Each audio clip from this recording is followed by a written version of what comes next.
I declare war! DEFCON 5! This is my new favorite thing. I'm going to call you every time I'm sad and just have you do the Lindsey Graham impression.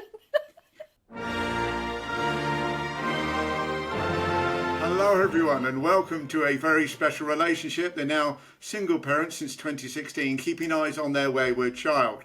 My name's Matt Johnson, I host a show called The Interesting Time that looks at British politics, and the other face you see on the screen is Andrea Bridges-Smith, who does the same from an American perspective. Hi Andrea. The big news over here is, I imagine the big news over there too, Joe Biden pardoning his son. Can you give us the lowdown and maybe the latest as well? Yes, of course. So Biden's decision to do this has been causing people on both sides of the aisle, Republicans and Democrats, and I'm going to try some British understatement here because I think I've learned the craft of that after watching you. It is causing people on both sides of the aisle to besoil their pantaloons. Wow, that is definitely a phrase I hear over here, no question. And one I've used numerous times on this podcast, in fact, if you remember, Andrea. If Yes. people out there don't believe us, rewatch all the old AVSRs until you find it. Yes. I must admit, I did find it fascinating that a president can just pardon someone just like that. Then I remembered we have a king and they kind of do the same thing. Well, not exactly the same thing. Over here is called the Royal Prerogative of Mercy, which is also the name of the goth band I played bass with at university. Okay, I'm desperate for photos and videos of that. Was there black lipstick? I mean, we've got to see sorry. that. All evidence was destroyed for crimes against music and humanity, in fact.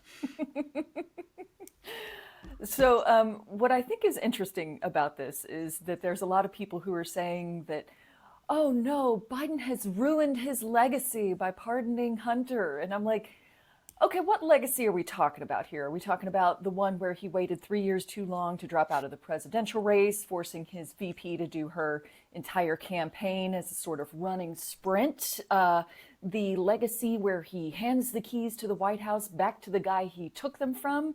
Is that the legacy that we're talking about? Because boy, sure would hate to see that legacy tarnished. Yeah. Would it be in bad taste of me, in fact, to mention or suggest he doesn't have too long to consider his legacy? It's certainly factual. It's true.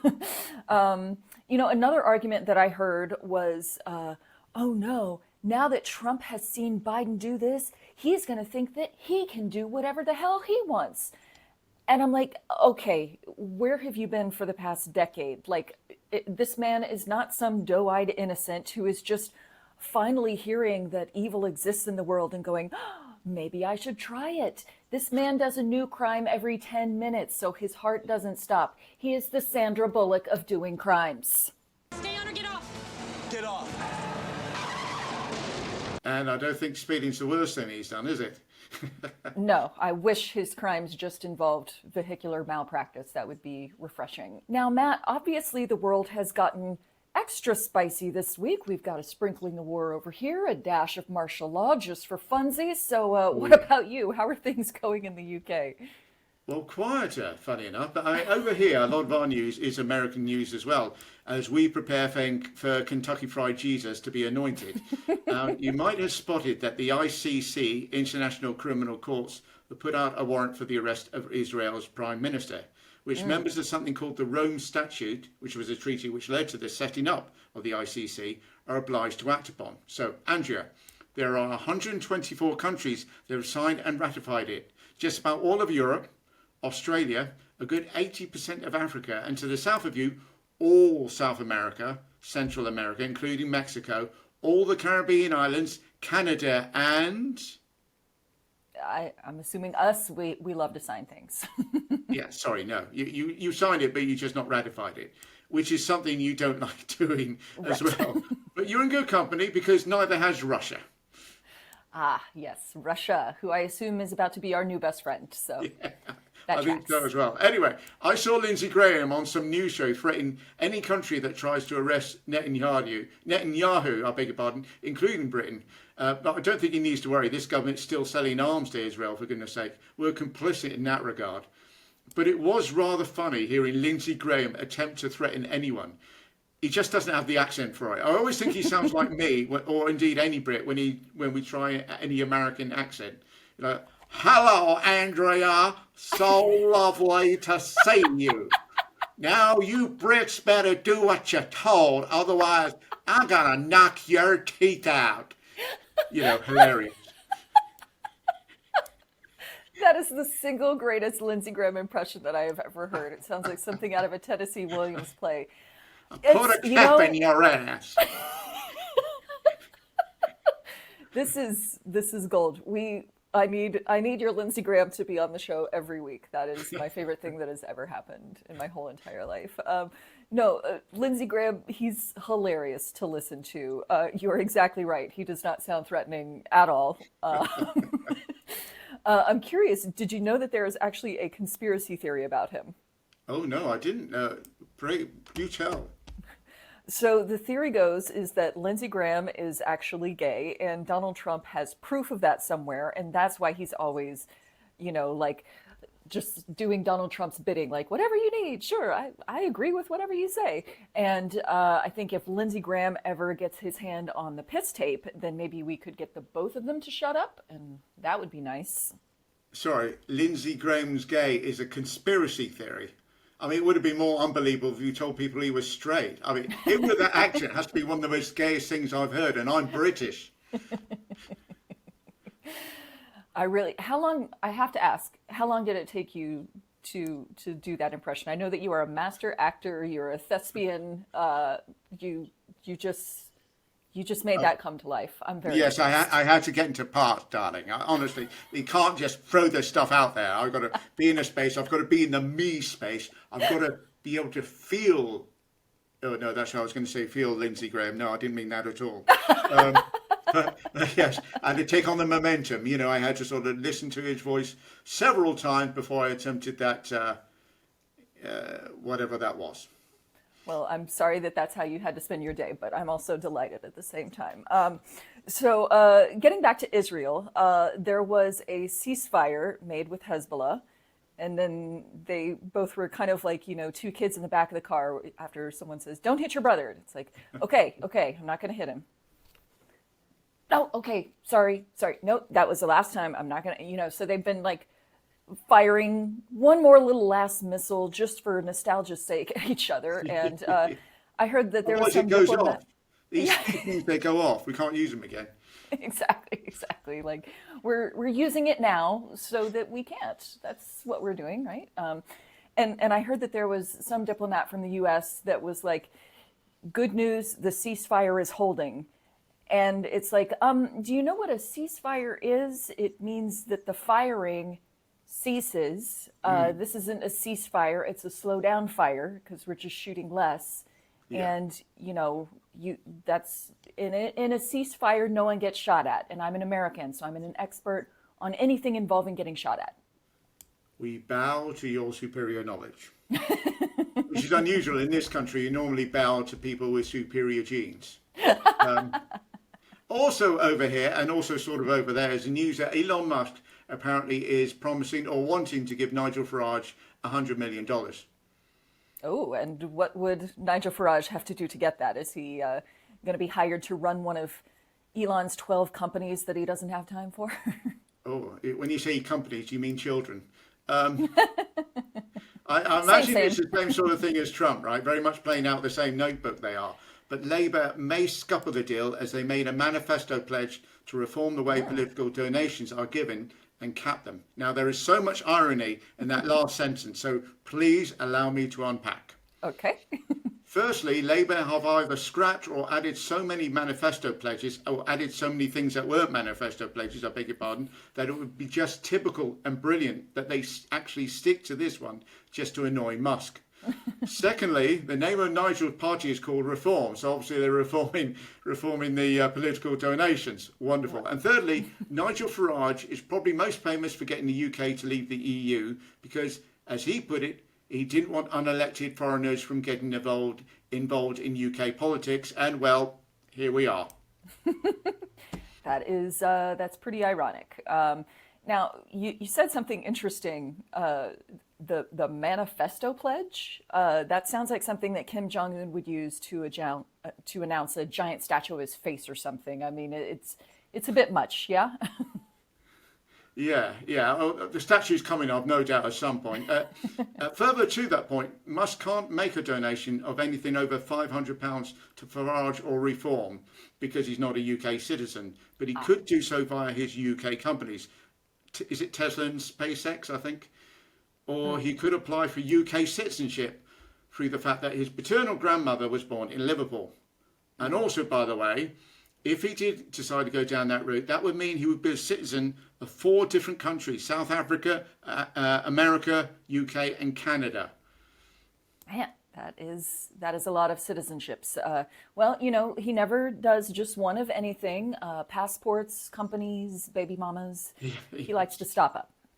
Insurgencies, yes, indeed. And while we're on the subject of Nigel Farage, oh God, I'm going to need a shower after this, aren't I? Anyway, he seems to be following the Trump playbook on abortion and suggested lowering the timeframes of abortion. The current rate is 24 weeks. Nigel, who, and I can't stress this enough, has no medical training whatsoever, has said that some babies are saved after 22 weeks. And I suddenly thought, is that what Trump was talking about with killing babies after they're born? Is that what he means? There's no telling what's going on in that brain. It's a pile of mayonnaise. But, I do have to say, if someone over here said, let's set the limit at 22 weeks, I think everybody would find that reasonable and be okay with it, but only because over here, there are so many people who say that abortion should be limited to right after a woman blushes while receiving a compliment. Now, that being said, Nigel Farage is an ass, and we shouldn't listen to him about anything, ever. Exactly. And for that exact reason, there's not going to be a debate, because people can quite happily ignore Farage. And as you say, forever. Well, that's something at least. So, Matt, in the erupting world of geopolitical shit shows, it looks like the French government is going to collapse this week. Nice of them to give us a little warning. I'm curious, how does that affect you guys and the rest of the EU? I would imagine that they are big trading partners of yours and, Yeah. I can't see that sort of making a big difference on that regard. I mean, for those that don't know, the Prime Minister, Michel Barnier, is facing a no confidence vote today, which he's probably going to lose, over forcing through a budget that raised a lot of taxes. Now, he's going to stay in position as caretaker Prime Minister until Macron gets a new government in place. That could take weeks anyway. So at the moment, things are as they are, irrespective. If you want anything politically done in most European countries, I beg your pardon, it can take a while. Okay. So in that regard, it's going to be good because nothing's much is going to change probably for several months. If he is ousted, he'll become the shortest serving Prime Minister in France's history, having lasted only 3 months, or approximately 3 Liz Trusses. I have to say, while it might be a bit of a headache that the EU doesn't need, it won't really affect the day-to-day running of the EU. And it's one of the larger members, surely, but the EU has some 27 countries, so it's it's still going to be going fairly well and strong and counting, as it were. The big thing, I suppose, is the fact that a lot of the right-wing press have been having a bit of fun with this, because Michel Barnier was the man who, when we tried a Brexit, he was the one trying to put all these negotiating. He was negotiating from the EU. And of course, because it was such a bad idea and the right-wing press didn't want to admit it was a bad idea, they just decided to blame Michel Barnier. Oh, he's doing this. He's sticking to the agreement, which is what we should be doing. But there we go. But what I would say, I'll say this to France, this is what happens when you aren't run by kings. All right, and that goes for you too, America. Oh, and South Korea. Don't worry. I think that we're about to try the king thing again pretty shortly. I think you are, yes. It should be coming soon. Although I do hope that ours comes with some more interesting gossip than Catherine looked askance at Camilla at dinner. Like, come on, ladies, catfight time. Let's go. Like, let's pull some hair. What are we doing? Let's get Real Housewives about it. Somebody call Andy Cohen. Are we doing this or not? Take it outside. Take it outside. Where the cameras, better lighting. Yeah. Yes. Now, I want to have a quick chat with you, if I may, Okay. because there was a couple of stories that came up, and I thought it'd be fun to have a look at these.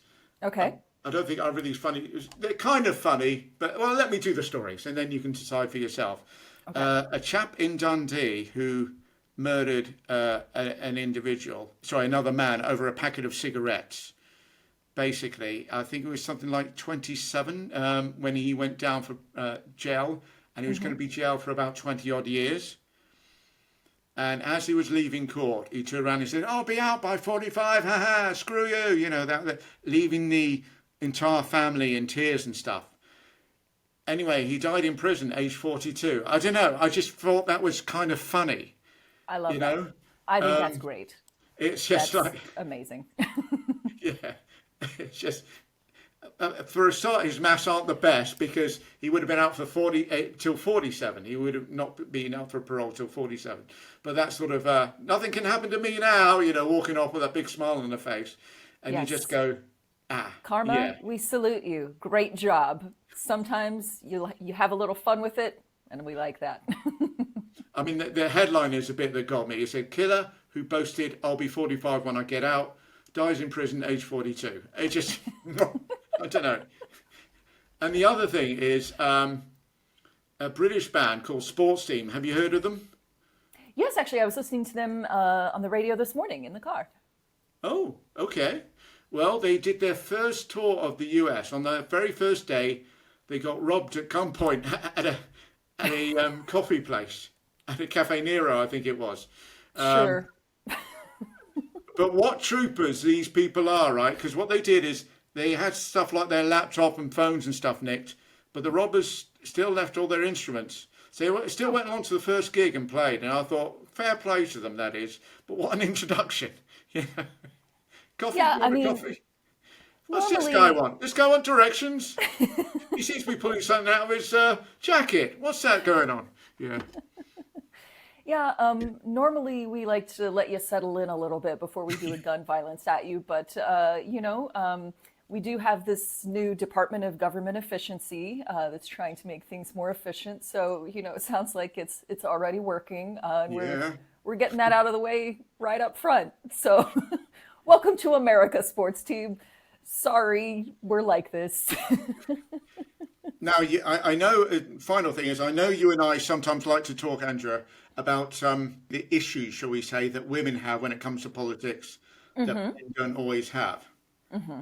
So let me give you, a sort of a choice, if you like, to which of these crimes you think are worst. Crime Okay. number one, being mugged and reporting your phone missing, subsequently finding your phone is there and not reporting it straight away. Okay. Crime number two, violently assaulting your girlfriend, getting pulled off by a couple of people, having to get pulled off by a couple of people, landing in jail, and then not reporting it when you get made an MP. Which of those two do you think is the worst one? Tough decision. First of all, thank you for giving me a choice. That's not a thing that happens in Texas anymore. So that's refreshing to have one. But I am going to go with tough decision, very tough. I'm going to have to go with the second one. Feels slightly worse to me. Yeah. I think most reasonable people would be. Yeah, it's a cigarette paper width, isn't it? Really, that's Sure. what we're talking. But yes. Now, that was actually done by a Reform MP called, is it Mark McMurdoch? Several years ago, he violently assaulted an ex-girlfriend, landed in prison, etc. That all happened. The phone thing happened to the Transport Secretary, Louise Haigh. Now, how do you think Reform, who are the party that he works for, responded to this call, basically? How do you think they sort of handled it? Of the guy that beat his girlfriend? Yeah.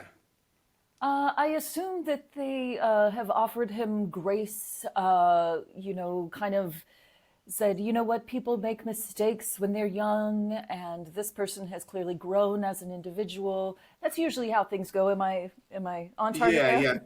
You're forgetting the religious aspect. It's brilliant, by the way. Everything you said is what they said. Are we Yes. not a Christian country? Do we not believe in forgiveness? Blah, blah, blah, blah, blah. By the way, the similarities, they just have to give off the same vibe, I think, between Matt Gates and Mark Murdoch. Have a look. They just seem to really, you know. I'm surprised he's not in Trump's cabinet, honestly. He sounds like a perfect candidate. And but for Louise Haig, she lost her job. And how do you think Reform responded to that? I can only assume that they marched in the streets and with torches and pitchforks. Actual torches and actual pitchforks. Yes, pretty much. She's a fraudster. She shouldn't have been in government. What were you doing? Blah blah blah. Now, of course. And by the way, do you know who else has called her a fraudster in his Daily Mail column? There's a clue. It's a column. Not sure. A newspaper column. Sorry, it's not any other kind of column. It's a newspaper column. I didn't make that clear. Boris Johnson. Boris Johnson has a newspaper column. This is news to me. He's basically called Keir Starmer the fraudster in chief, and Louise Haig a fraud. And you're like, this is just outstanding. I mean, where do I go with this? The lack of self-awareness, and I suppose you by that point you're in Liz Truss territory, aren't you? You're that level of denial. You know, I envy Liz Truss sometimes. That level of denial must be just absolutely wonderful to walk around with. It's got to be. And do you know where she is? So fun. Yeah. Oh, please tell me. In America, playing to virtually empty rooms. There's some sort of right-wing group. Are they called the Heritage Foundation? Yes. Oh, God, the Heritage That's where she's playing.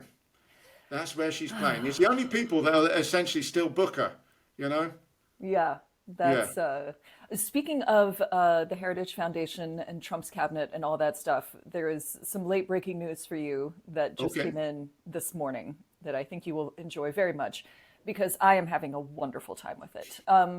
So I think I mentioned previously a guy named Pete Hegseth, who is Trump's pick for Secretary of Defense. He is a Fox News host currently. So I think Trump saw him on TV and was like, hey, what about that guy? Because that seems to be how he's picking people, is he just kind of sees their face and is like, that person, you know. That's how Matt Gaetz ended up being picked. So doesn't believe that women should serve in the military. Hot take. He has cheated on both of his previous wives and had children out of wedlock. I assume he's cheating on the third wife as well, because, you know, leopards and changing spots and all that. And he has been accused of sexual assault a couple different times, inappropriate behavior at strip clubs. The things just keep coming out about this guy because he's not a good person. And so now there is a rumor that he is maybe going to be booted, and you'll never guess who is in discussions to replace him. It's not Lindsey Graham, is it? I wish it was, so that we could just I declare war! DEFCON 5! This is my new favorite thing. I'm going to call you every time I'm sad and just have you do the Lindsey Graham impression. Happy birthday, Andrea. Merry Christmas. Oh my God, you have to go on Cameo and do Lindsey Graham impressions on Cameo. You will be a wealthy man by next week, I promise you. The thing is, I absolutely guarantee you there are 60 million Brits that can do the same thing, because this is all our American accent. That's as good as we can do, honestly. It's brilliant. It's flawless. No notes. Perfect. No, the person that is being talked about to replace him is Ron DeSantis. Oh, that is hilarious. Oh, that is brilliant. Oh, I tell you, Matt. You must be so grateful. Your channel's going to go from strength to strength now, honestly. I was just about to say, you know, as depressing as the past month has been to be an American, as a comedy show host, having just an absolute ball. Plenty of material to work with. Feel pity for me, right? People are getting kicked out of government for losing a phone and failing to report it 10 years ago. That's a scandal for me. I wish we had a scandal that calm. It would be terrible for my channel, but it's great for my blood pressure, I guess. All right. Well, I suppose we should wrap it up. But we are going to be back next week, and who knows which countries will have declared martial law by then. But in the meantime, you can keep up with Matt at The Interesting Times UK right here on YouTube. So we put the handle right down there. So go and click on that. And of course, we will be back on Friday to discuss the perpetually unboring state of the states. Till then, goodbye. Goodbye.